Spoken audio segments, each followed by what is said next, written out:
Alors au départ, j'ai joué un petit peu au rugby, comme tout d'accord. Et puis après, je me suis mis à la gym.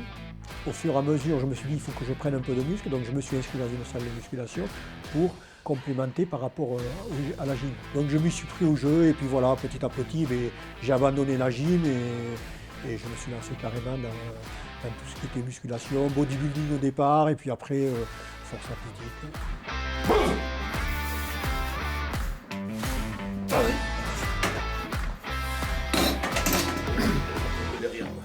Mon premier champion de France, c'était en 1987, j'avais fait second. Après mon premier champion du monde, je l'ai fait en 1993, et j'avais fait 7e à l'époque. Heureux déjà de participer, hein. Il y avait beaucoup d'Américains, c'était une belle compétition, une grosse compétition. Moi j'avais des yeux qui s'ouvraient grave. Et puis petit à petit, bon, voilà, j'ai fait des champions d'Europe, des champions du monde, des champions d'Europe.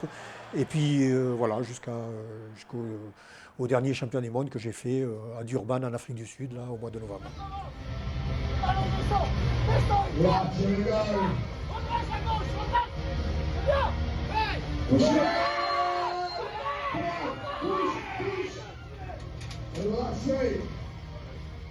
Oui, au mondial à Durban, donc j'ai fait 266 kilos sur une poussée, quoi. Alors j'ai gagné le titre dans la catégorie 65-70 et dans la catégorie Open, c'est-à-dire avec des gens plus jeunes que moi. Je ne sais pas pourquoi, peut-être pas assez concentré ou il ne me l'a pas passé peut-être comme il fallait. La troisième, nickel. Alors je crois que je suis à 24 titres européens et au niveau mondial 32. Mais sur les 3 disciplines, le soulevé de terre, le bench, le développé couché et le powerlifting. C'est les 3 mouvements. Voilà. Bon, ça fait beaucoup, mais bon, voilà. Hein, comme on dit, hein, j'ai 67 ans, ça fait longtemps que je bourlingue là-dedans. Mais c'est pas tellement le titre que Moi, c'est plutôt, je suis dans la recherche de la performance, donc le titre, évidemment, c'est sympa, mais bon, c'est surtout la performance qui est importante pour moi. Alors là, effectivement, c'est un titre qu'en développé couché, parce qu'autrefois, c'était des titres sur le powerlifting, sur les 3 mouvements, et puis les fédérations internationales ont décidé de scinder, de faire des soulevés de terre à part, du développé couché à part. Bon, moi, au fond de moi, je suis vraiment un powerlifter, c'est-à-dire toutes les semaines, aujourd'hui, toutes les semaines, je m'entraîne, je fais du squat, du soulevé de terre et du développé couché, parce que c'est mon essence, on va dire. Il est maniaque, là, il est maniaque. Ah oui, ça m'énerve. Dans ce sens-là, il est moins lourd. Oui, non. Alors là, aujourd'hui, comme tu as pu le voir, je m'entraîne avec une équipe, donc forcément, j'ai envie de les accompagner et aujourd'hui, moi, j'ai plus rien à prouver. À part à moi-même, j'ai plus rien à prouver. Par contre, j'ai à transmettre. Et ça, c'est un grand plaisir pour moi de transmettre les choses et de faire évoluer les gens, qu'ils aillent s'épanouir comme moi j'ai pu le faire et comme il y a des gens qui m'ont aidé. Aujourd'hui, j'aide les autres. On s'énerve un petit peu. Écarte devant, un petit peu devant. Encore, c'est bien. Allez, vers l'arrière. Oui. Bien.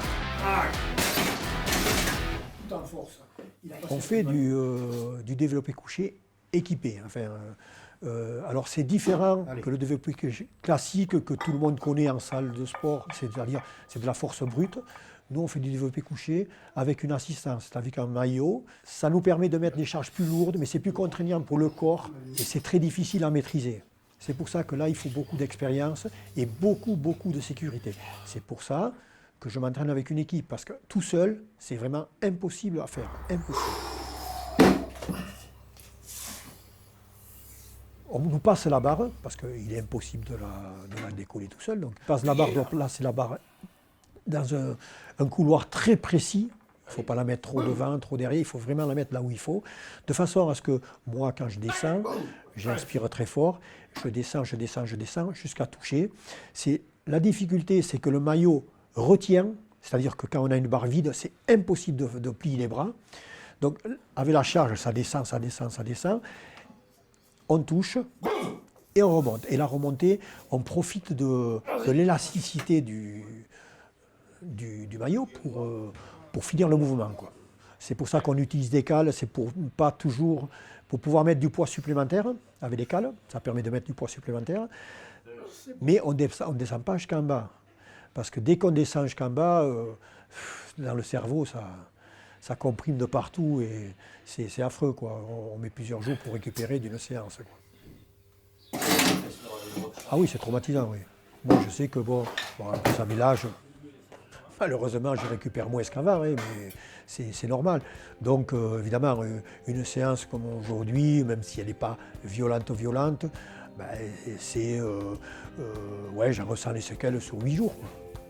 Ben oui, tant que je peux le faire, ben, je vais le faire. Bon, voilà, et puis après, ben, je passerai la main carrément, et puis ça sera quand j'aurai les performances qui baisseront vraiment, quoi, et que je sentirai que j'ai plus ma place. Aujourd'hui, j'ai ma place, donc je continue.